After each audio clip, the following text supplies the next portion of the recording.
attack and punish the very mechanisms set up to protect against grave human rights violations.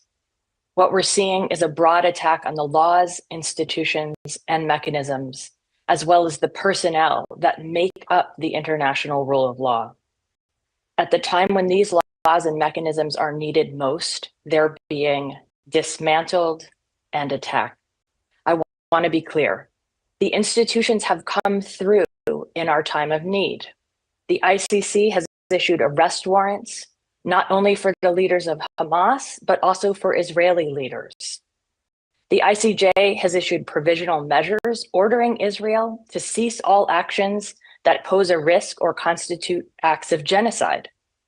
The ICJ has made clear that Israel's occupation of Palestinian territory is unlawful and must be brought to a prompt end. These actions were reasoned, deliberate, and based on clear law that the international community of states has developed and applied over many decades. They were implemented by judges, prosecutors, and lawyers, acting with careful deliberation. They were not taken in haste, but instead were acts of duty and commitment. Law, not war. These are the words of the late Benjamin Ferencz, a prosecutor at the Nuremberg War Crimes Tribunal. That was the dream of those who created the UN, the International Court of Justice, and the International Criminal Court. But now we see tragically an effort to punish, block, and deny the strength and righteousness of this system.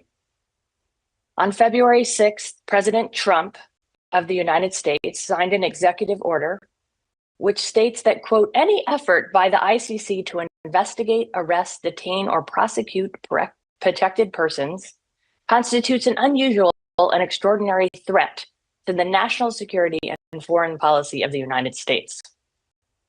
He then declared a national emergency to address this so-called threat.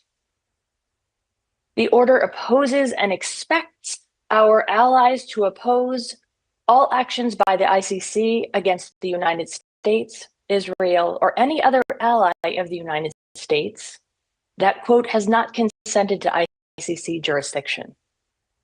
On February 13th, 1 week later, Karim Khan, the court's chief prosecutor, was added to the US list of specially designated nationals and blocked persons.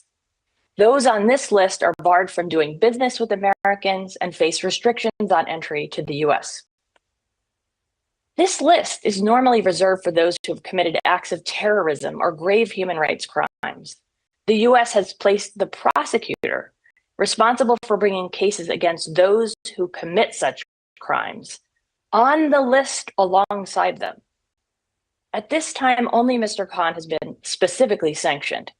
However, the executive order hangs like a sword of Damocles over anyone engaging with the court in relation to the situation on Palestine, since it authorizes the US Secretary of State to sanction anyone that secretary determines to, quote, have directly engaged in any effort by the ICC to investigate, arrest, detain, or prosecute a protected person, unquote. Or to have materially assisted, sponsored, or provided material, financial, or technological support to such person. In addition, the executive order imposes a blanket visa ban on any non-US individuals whom the Secretary of State finds are employed by or acting as agents of the ICC. This is a stunningly broad visa ban. It appears to apply to any ICC staff member or agent who's not a US person. Potentially up to 900 persons, plus people who specifically might have US children or other US relatives.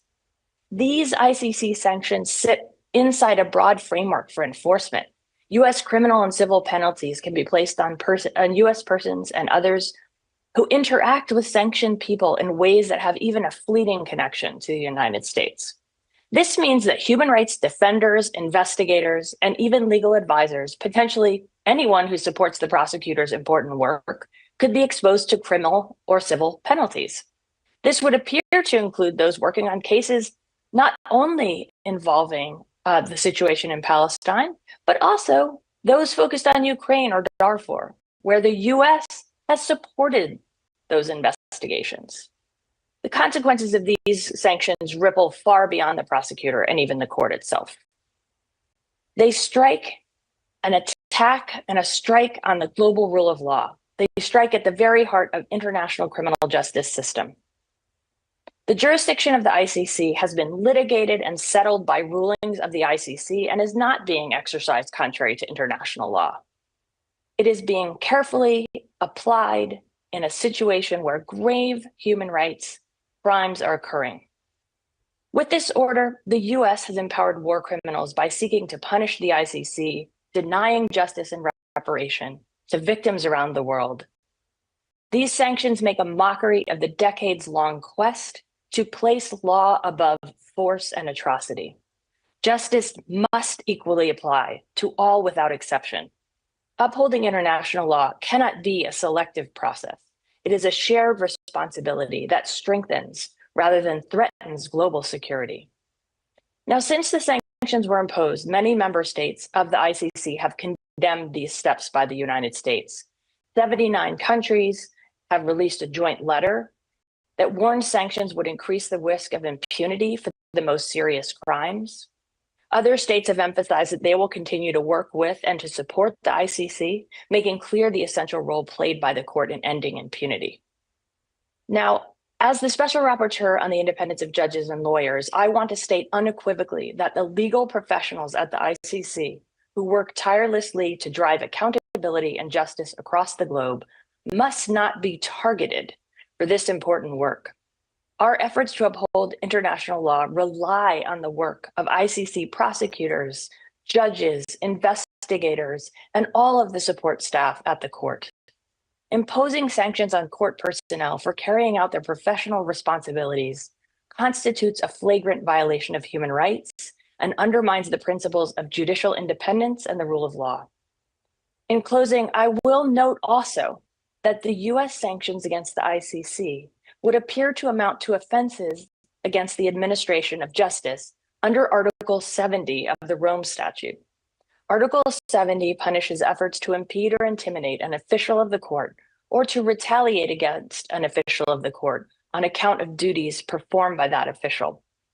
It is crucial that we call these actions out for what they are and that states stand together to oppose this attack on the international rule of law. Thank you very much. Thank you. And we will now hear from Mr. Michael Fakhri, Special Rapporteur on the right to food. You have the floor, Special Rapporteur. Thank you, everyone. In many ways, I'm going to echo much of what my colleagues have said, but I will focus on the humanitarian issue, drawing not just from my own work, but the work of my colleagues, the Special Rapporteurs on housing, the Special Rapporteur on health and water, amongst others. We're at the stage where we're not asking anymore what's happening. It's very clear.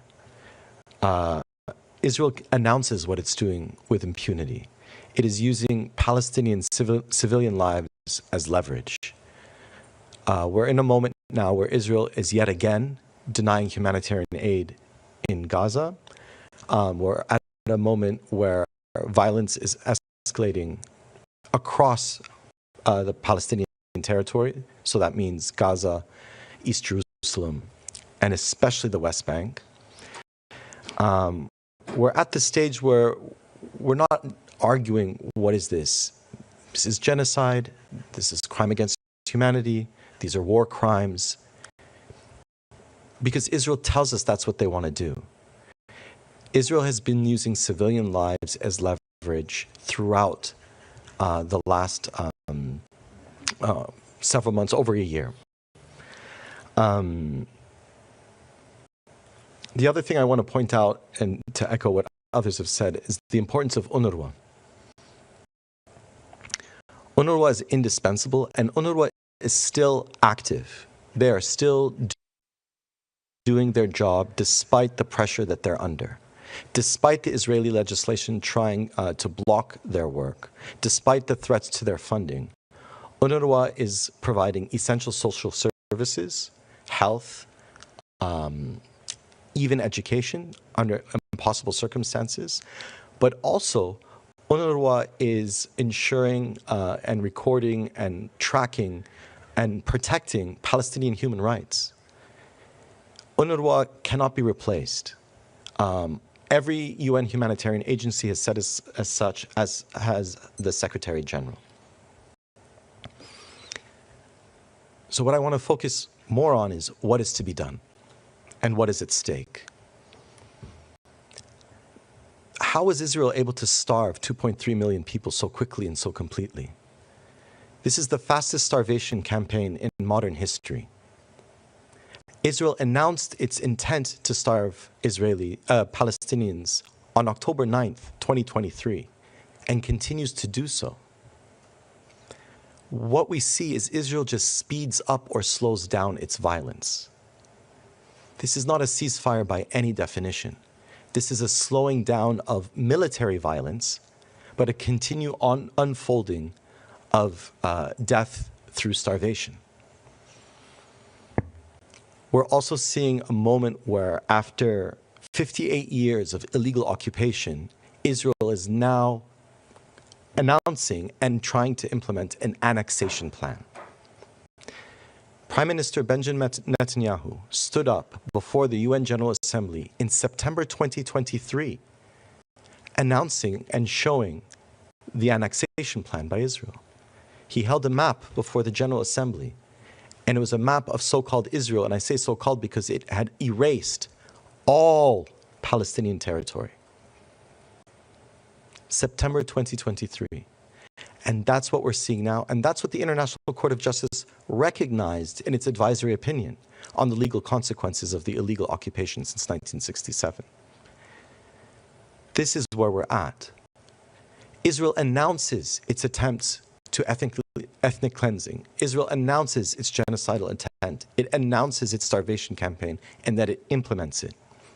So what's also at stake, alongside the Palestinian people's right to self-determination and right of return, is the global order itself, to echo my colleagues. What is at stake is US geopolitical power and European unity. And what countries around the world have finally recognized is that when Israel attacks the UN, when Israel kills a record number of UN staff, when Israel shoots at UN peacekeepers in Lebanon, Israel is attacking everyone. I've heard, this is not my quote, this is what I've heard from ambassadors from around the world. What is to be done? The International Court of Justice, in its advisory opinion, as was followed up by a General Assembly resolution, has told us what should be done. Sanctions. And I'm not talking about the sanctions that my colleague highlighted, the unilateral sanctions by the United States. What I'm talking about are internationally, legally authorized sanctions against Israel. Broad-based, economic, political, diplomatic, cultural sanctions is the only thing that's going to ensure a permanent ceasefire. Second, reparations. I'm wary of people who talk about reconstruction and the day after and all of this. Because what was the condition of Gaza on October 6, 2023? 50% of people in Gaza were hungry. 80% were dependent on humanitarian aid. The reason Israel destroys the food system in Gaza is not just to make people hungry. It's to force them into the dependency on humanitarian aid. It's therefore easier for Israel to use humanitarian aid as a weapon. So that destruction of Gaza's food system should be paid attention to. This will have long-term impact. So when we talk about reparations, what does that mean? It means Israel is responsible to ensure that the Palestinian people live in dignity and no longer face any risk of starvation or any risk of genocide. That's what we should be focusing on. Thank you very much. Thank you, Mr. Fakhri. The experts will now take questions. Please state your name and organization before asking a question, and it would also be good if you indicate which expert you want to which your question is directed.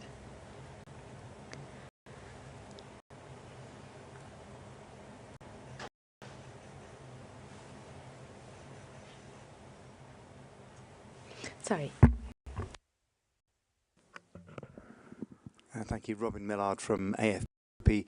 Mr. Saul, you spoke about President Trump's plan for the Gaza Strip. I'd like to ask you, and anyone else you might want to say something about what you make of the Arab plan which has been put forward. Thank you.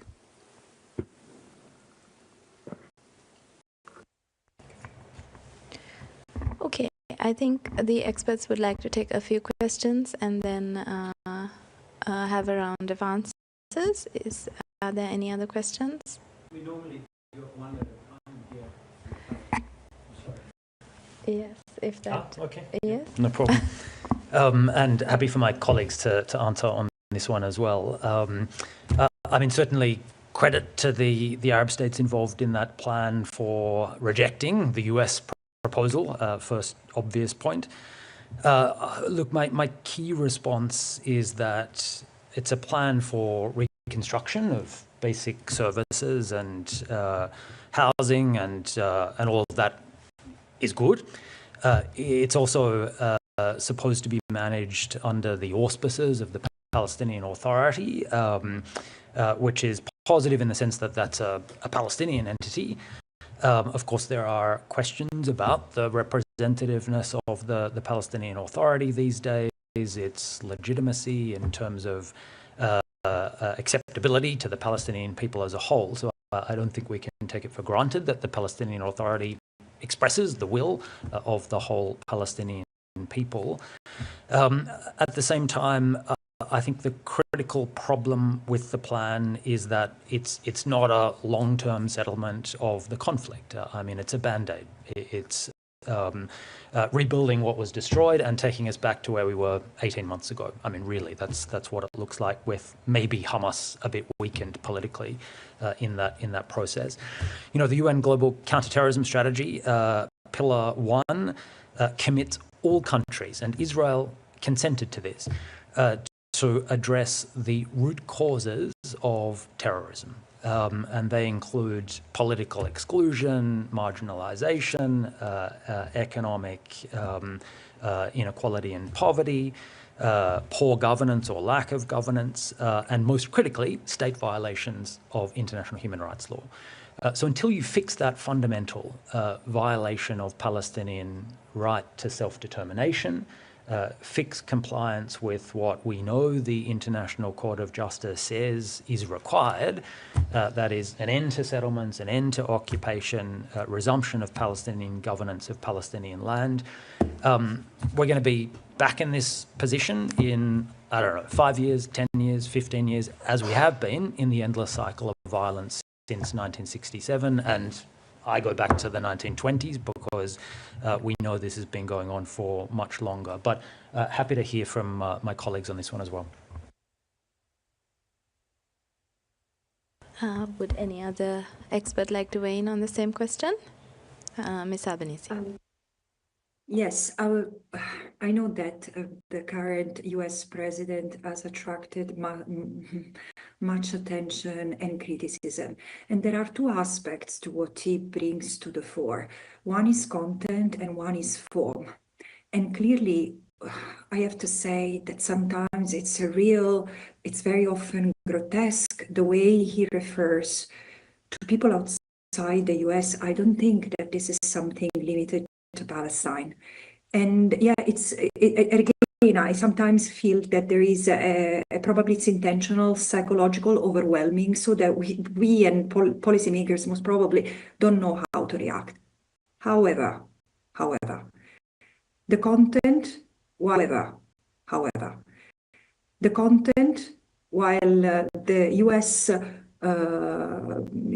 politics under the current administration is terrible in many ways, I have to say that when it comes to Palestine, the worsening is in the margins, if there is worsening at all, because the US has always been that lawlessness driven, international law negligence driven when it comes to when it comes to Palestine. The violence that has been unleashed against the Palestinians historically, most remarkably in the last 16 months, has been financially, militarily, economically, and politically enabled by the previous US administration. So again, we shouldn't be distracted from that. And also, people talk, media as well tend to refer to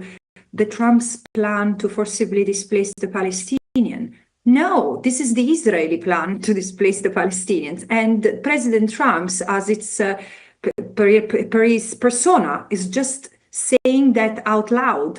And yes, it's scary that forced displacement and other crimes are becoming overtly part of the US foreign policy. I mean, the other side of the coin is that this is the way the US has run politics vis-a-vis Palestine for a long time. And again, we shall not forget what's happening to the West Bank. The West Bank is the litmus test of the ethnic cleansing that Israel aims to do to Palestine. 40,000 people have been made homeless in 1 month. I mean, this would be on the front page of any newspaper. This should be talking on TV. Imagine if this had been done to the Israelis. The fact that policymakers and media don't pick it up is a reflex of a racial bias.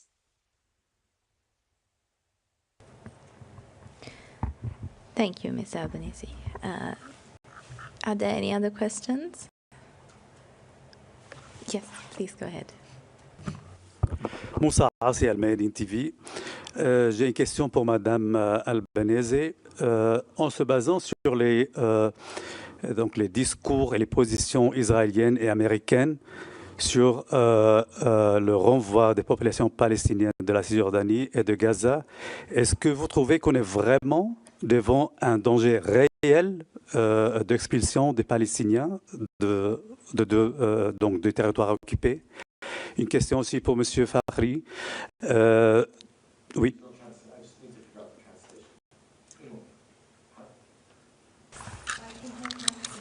No translation. There's no translation. Madame Albanese, elle comprend le français. Et en français, ça ne va pas? Non. OK. Je vais aider M. Fakhri. OK. C'est bien. Merci. Alors la question, depuis le cessez-le-feu à Gaza, Israël a pris plusieurs fois des mesures pour stopper la nourriture et les aides humanitaires vers le territoire de Gaza. Est-ce que pour vous, c'est une continuité de crimes, de guerre, ou bien un élément toujours de génocide que Israël commet envers les Gazaouis?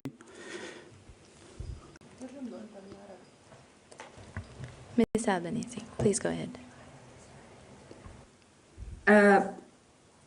I think that the danger of forced displacement of the Palestinians is real since the arrival of British boots in historical Palestine, and it has become more and more real with every passing day for the Palestinians. There has been, I mean, forced displacement has been a constant. And I know that because my contribution to scholarship is on 100 years of forced displacement of Palestinians. So I can tell you that there have been two trends: low forced displacement, low intensity forced displacement, which has been constant, and it has been implemented through decisions of taking Palestinian property piece of land by piece of land, home by home, school by school, then has escalated in three historical moments. But otherwise, it has always been constant. And we are talking of hundreds of thousands of people forcibly displaced, including from the occupied Palestinian territory away from major instances of armed conflict. But in major instances of armed conflict, as in 1947-49, the Nakba, of whom Palestinians are all survivors one way or another. In 1967, under the fog of war, Israel forcibly displaced 350,000 plus Palestinians, destroying everything they had left behind, like in 1947, 1949, and preventing their return. This is why, on the 14th of October, 2023, like 1 week after the assault, I said, this is the risk, because this is what I saw being the trend, the risk of forcible displacement of the Palestinians is real. So how to answer, and this has been the third peak. And of course, you know, it's never a given. Israel has tried all it could to forcibly displace the Palestinians, and including, I mean, if you read Michael Fakhri's report on food sovereignty, in conjunction with another colleague's report, Pedro Arrojo, the Special Rapporteur of the Right to Water, and Cartography of a Genocide, the report produced by Forensic Architecture, you understand that Gaza has always been driven by this attempt to forcibly displace the Palestinians. And now it's happening.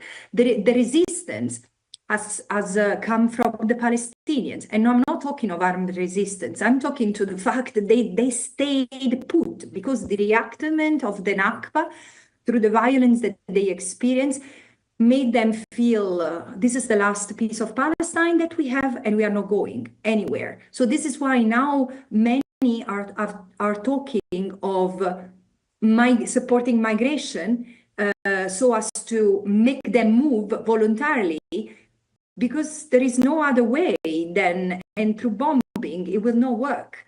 They're going to be killed all. So this is the reality. The danger is real, but so is the Palestinian attachment to the land and resistance to the land.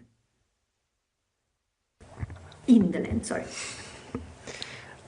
Just to build on Francesca, and thank you for that question.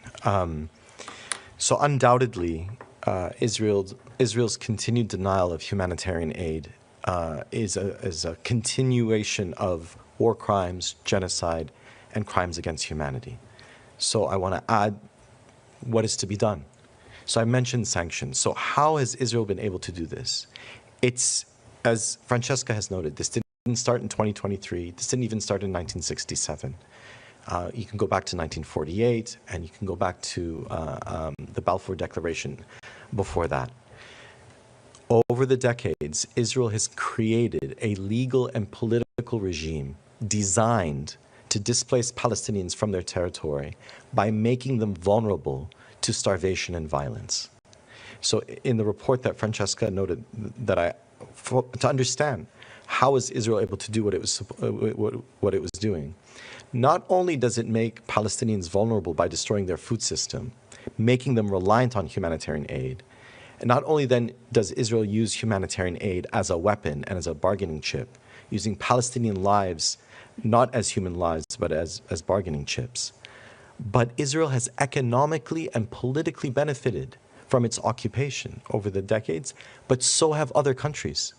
Surrounding countries have benefited from Israel's occupation of Palestinian territory, and different countries that have economic and political relations with Israel have benefited from this. So when we're talking sanctions, what we must first try and better understand is who is benefiting from the existing system of genocide, war crimes, and crimes against humanity. And then we can understand how we can push forward for sanctions. And the sanctions have to be broad-based, because the entire Israeli legal and political system, again, is designed to continue to attempt to annex Palestinian territory. And my final point, again, is there's currently an arrest warrant for Prime Minister Netanyahu and former Minister of Defense Galant, and one of the core elements of the allegations is starvation. It's the first time an international criminal warrant has been issued for the crime of starvation. But the fact that we're still seeing starvation unfold, and the fact that starvation is only possible through a system, it's not just bad people, it's a system, it means many more individuals are guilty.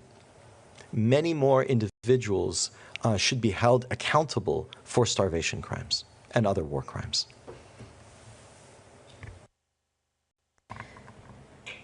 Thank you, Mr. Fakhri. Are there any other questions?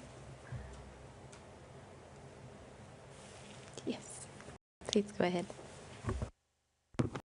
Beyzadeh, Ms. Anadolu. Mr. Fakhri, you just said that there are arrest warrants and because of starvation as well. But we know that some of the European countries already said that they're not going to follow this arrest. What do you think about it, and how this such remarks would define the implication of such laws? Thank you.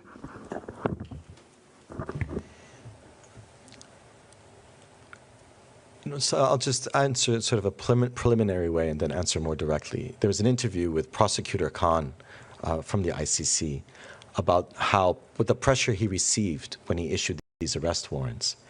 And what he said in this public interview is that many European political leaders were surprised because they said that the ICC was designed to go after African leaders. So then when European countries, being consistent in saying we're not going to honor and adhere to these arrest warrants, is a continuation of their racism. Not just hypocrisy, their racism.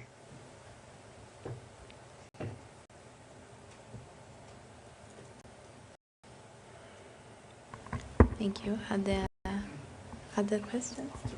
Sorry, yes.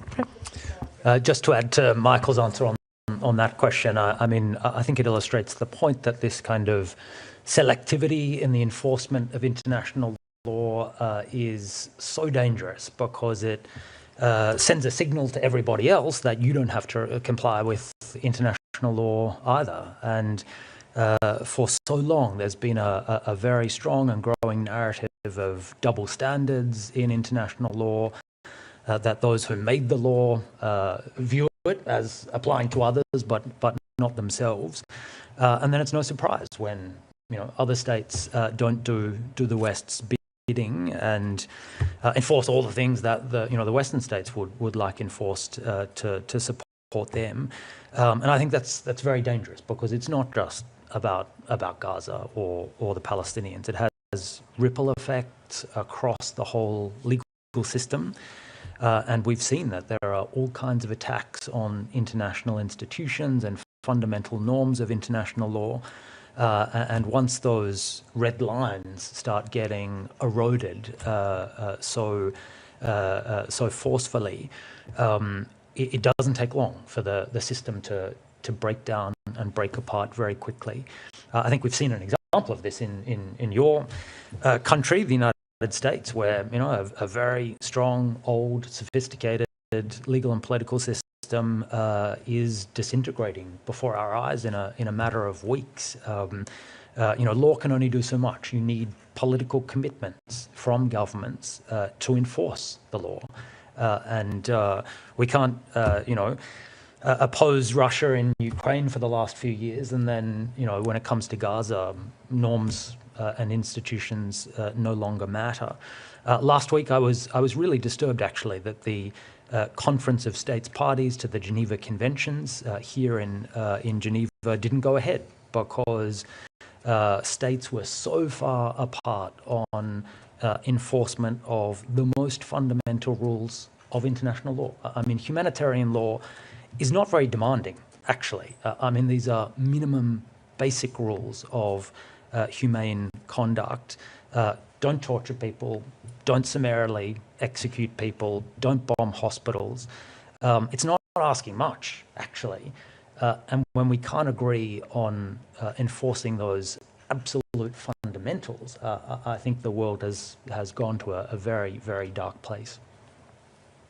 Thank you, Professor Saul. Ms. Satterthwaite should also weigh in. Thank you so much. Thank you. So I would have said a lot of what has already been said, and so I won't repeat it. But what I will say is that even as we are seeing this disintegration, it is time for those states that are supporting the ICC and that do believe in an equal application of international criminal law, international human rights law, to really lean in and take action now. So we have seen some very strong leadership from some states saying, we will enforce the arrest warrants. We will continue to support the ICC. But one thing that I think would be very important is to see the EU activating its blocking statute vis-a-vis these sanctions. The EU does have that capacity to act together to activate this protective statute, which would go a long way to saying not only do we support the ICC, but we will protect it from this kind of unilateral action. So that's important. And then also important is for us to see that leadership on these issues is shifting. We see leadership coming from the global south in many cases. We see leadership of states who are going to these international mechanisms, going to the ICC, going to the International Criminal Court, bringing evidence and bringing support. And it's time for states to recognize that we must be looking to where leadership's coming from and putting our actions where our words are. And I agree entirely with my colleagues that it's time for us to honestly face the double standards, the racism that has been inherent in those double standards, and to call on the states that have been quietly sitting by to stand up and be very clear on their support and their active participation in ensuring international law is enforced. Thank you. We have a question in the room. Please go ahead. Thank you, Dina Abisab. I represent several Arabic media. I have two questions, actually. The first one, Mrs. Albanese mentioned that media or journalists in general played a role on the coverage of this subject. How do you think, my question goes to all of you, how do you think media was useful or not, especially when you talked about smearing and campaigns against you as in this job? My second question goes to Mr. Michael Fakhri. You always said that what's going on in Gaza is a genocide. But do you think that what happened in Gaza and in the West Bank can be also a kind of apartheid food on the Palestinian people? Thank you. Thank you. We'll go to Ms. Albanese first and then back to Mr. Fakhri. Thank you. Yes.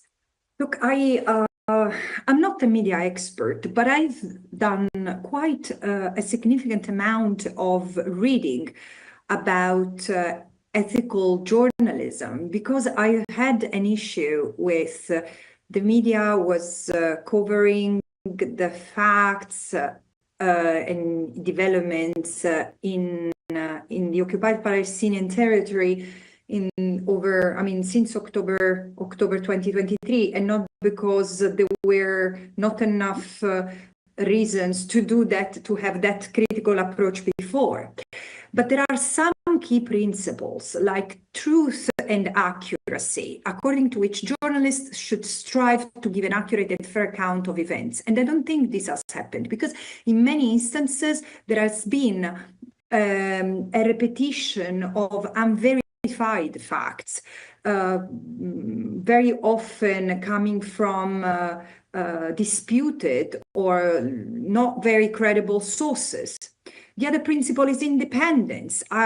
Journalists and certain media have been investigated by other journalists as not truly independent. They have masked themselves, they have hidden themselves against behind the word neutrality. But they have taken side. They have been biased in the ways they have selected facts to report on, and voices to host, and also the kind of different line of questionings and the assumptions, sometimes revealing a racial bias again in the line of questions. The other elements are really fairness and impartiality. We know now, because it's been increasingly exposed, and there are also cases where I have received complaints myself, and I've listened to and I've received, I've heard, I've spoken with journalists themselves who have been either fired, dismissed, or mistreated in their position, told not to talk about genocide, not to talk about war crimes against or crimes against humanity. So there has been like a thought police, in between quote unquote, in the media. So I think that, as in other genocides, the role of the media will have to be investigated, because in international tribunals have exposed the role of media, for example, in enabling, in creating a conducive environment for genocidal acts, in the case of Rwanda and in the case of former Yugoslavia. What is interesting here, as I've said before, it's a case where it's not the Israeli media, or it's not the Israeli media only. It's international media, corporate media, Western media, which has taken this conduct, and it's very regrettable. Thank you. Mr. Fakhri, please go ahead.